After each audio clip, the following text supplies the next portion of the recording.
Demi, you're known for your beauty. You're known for winning these pageants. When you think about beauty, I see a culture in which it sends messages to women of all ages that you're not enough. And I'd love for you just to talk to us for a few minutes about what true beauty is and how you see that. When I was set to go and compete at Miss Universe, being the reigning Miss South Africa, it's a whole build-up, right? At the time, there was 95 countries competing, and that year, and probably in the history of Miss Universe, I was one of the shortest girls to go and compete for this title.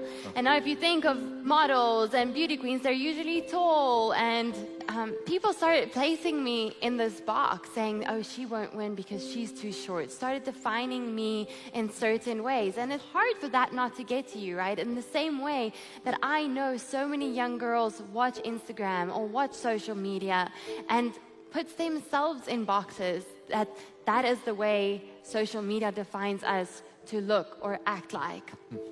But you know what? As a Christian, I've had to go back and define self-love, self-worth, self-image to myself. And the definition that I got to was, as a Christian, I need to have confidence in who God says I am. Not self-confidence, but God confidence. And you know, in Psalm 139 says that we are fearfully and wonderfully made, knit together in our mother's womb. And I love that word knit because it takes me back to remembering how my grandmother used to knit me little jerseys. We call them jerseys. What do you guys call them? Sweaters. Sweaters. And she would make the most beautiful... Countercultural. She would make the most beautiful patterns. And one time she made me like a little panda bear.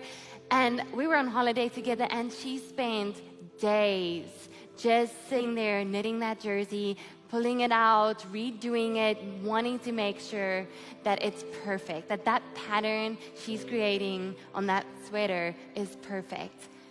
You know, it makes me realize when I read Psalm 139 verse 13 that God knit us in our mother's womb, that He had a precise plan for our life, that He created us in love, by love, and for love.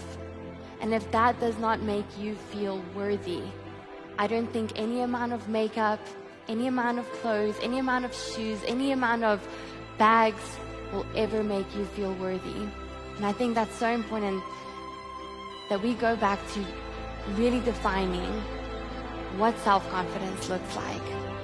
That we need to remove the word self and replace it with God and make it God confidence.